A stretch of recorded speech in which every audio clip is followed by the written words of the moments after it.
Bonjour et bienvenue, voici notre tour d'horizon économique, géopolitique et boursier. Nous sommes le mercredi 24 août pour comprendre comment tourne la planète finance. C'est sur la bourse au quotidien et nulle part ailleurs.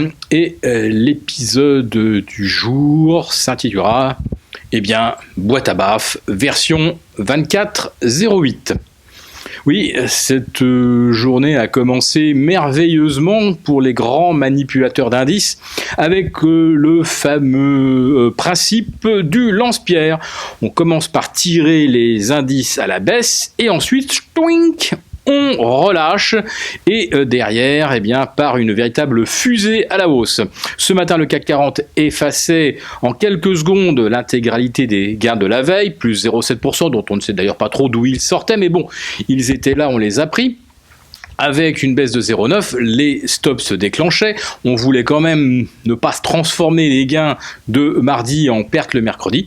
Et dès que les stops se sont déclenchés, c'est reparti dans l'autre sens. On a refranchi les 4004, puis les 4420. Et la panique à bord, tous les stops qui s'étaient déclenchés ont dû se racheter. Et là, tous les carnets d'ordre se sont littéralement vidés. C'est pour ça que si vous regardez véritablement en détail comment s'est opérée la remontée, vous vous apercevrez qu'il y a plein de micro-gaps à la hausse, ce qui signifie qu'il n'y avait strictement personne dans le marché, à part des robots, naturellement, et que dès que le marché a commencé à remonter, tous les robots ont annulé absolument tous les ordres à la vente, pendant que les stops déclenchés, là aussi par des robots, tentaient de racheter le papier. Voilà, bienvenue dans la boîte à baffes, version 24.08. Mais des marchés totalement dominés par les machines, vous vous doutez bien que si l'on s'achemine vers une 33e séance de stagnation quasi complète des indices US, puisque ça fait exactement 32 séances que l'on n'a pas vu d'écart supérieur à 1%, ni en clôture, ni même en intraday sur le S&P 500 ou sur le Dow Jones. Comment voulez-vous qu'un marché, et ça fait donc maintenant 130 ans que nous avons un historique, comment voulez-vous qu'un marché reste dans une fourchette de 1% durant 32 et probablement 33 séances aujourd'hui, puisque ce matin, vers 9h, le S&P était anticipé en baisse de moins 0,4 et que 1h30 plus tard, il était anticipé en hausse de 0,15. Ça devrait suffire au bonheur des investisseurs, puisque plus 0,15 suffirait au S&P pour inscrire un nouveau record historique absolu, ce qui d'ailleurs fut fait hier pour le Nasdaq, avec un nouveau plus haut absolu à 5276, plus haut absolu qui ne veut rien dire, puisque les volumes d'échange étaient en fait en baisse de 36% par rapport à la moyenne du deuxième trimestre 2016.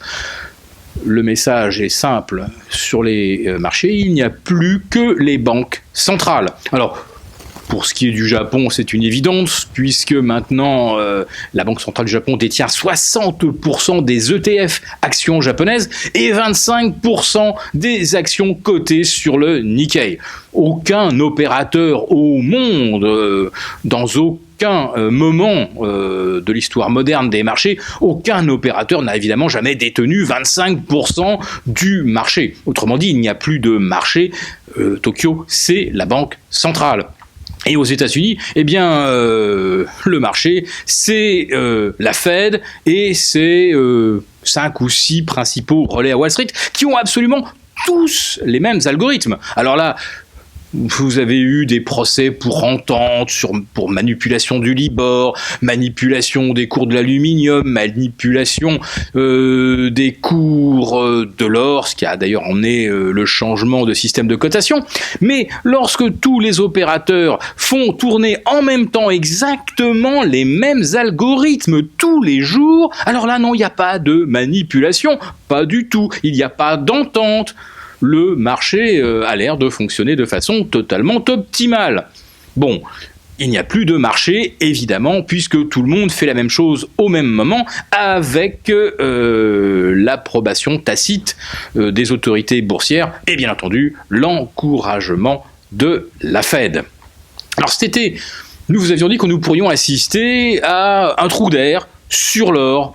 Ce genre de trou d'air que Jim Rickards a déjà largement décrit, expliquant que s'il se produisait, ça ne pouvait en aucun cas être naturel, ça ne pouvait résulter que d'une attaque ciblée par des banques centrales. Eh bien, cette attaque, elle n'a pas eu lieu cet été. Nous espérions pouvoir éventuellement compléter les positions en dessous de 1300. Eh bien, les 1300 ont tenu. Mais pour l'instant, les actions exercent, soi-disant, une telle attraction que l'or est véritablement en panne. Alors peut-être va-t-il se réveiller. Il se réveillera tout simplement lorsque la volatilité va se redresser.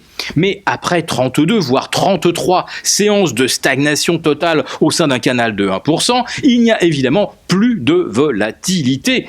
Nous avons une volatilité au plancher autour de 12, 11,5 sur le S&P. Autrement dit, c'est pour l'instant le grand sommeil. Alors qu'est-ce qui pourrait nous réveiller ? Le discours de Janet Yellen vendredi à Jackson Hole ? Tout le monde est à peu près d'accord que le meilleur discours qu'elle pourrait prononcer serait celui où elle ne dirait rien. Rien. Il faudrait que son discours soit une collection de phrases creuses, de concepts purement intellectuelle, mais qu'elle ne s'engage surtout sur rien, ni sur une hausse de taux en décembre, ni sur un calendrier de hausse en 2017. Il faudrait qu'elle reste dans le flou. Eh bien, nous parions que c'est effectivement ce qu'elle va faire. Alors, si la volatilité revient, ce ne sera probablement pas à cause ou grâce à Janet Yellen. Il risque de se produire un autre événement complètement ignoré et pas du tout anticipé. On se demande d'ailleurs pourquoi en Allemagne, Madame Merkel recommande aux Allemands de refaire comme aux plus belles heures de la guerre froide, stocker de l'eau, de la nourriture pour tenir 10 jours. 10 jours en cas par exemple de panne électrique majeure suite à une attaque, une cyberattaque. Ou pourquoi pas une attaque où on aurait des destructions, par exemple, de transformateurs. Bref, peu importe la cause, on serait éventuellement privé d'électricité. Plus d'électricité, plus d'eau courante, plus de possibilités de faire ses courses. Tiens, mais au fait, pourquoi ne pourrait-on plus faire ses courses ? Parce qu'il n'y aurait plus d'électricité pour faire tourner les terminaux de paiement ? Mais si tout le monde avait du cash, cela poserait-il problème ? Oui, nous sommes effectivement dans un monde où on s'achemine vers une société sans cash. Une société sans cash, c'est une société où chacun peut se retrouver complètement victime d'événements comme, d'un seul coup, la disparition temporaire de l'électricité. Alors vous nous dites, ça n'arrivera évidemment jamais, jamais, en est-on sûr.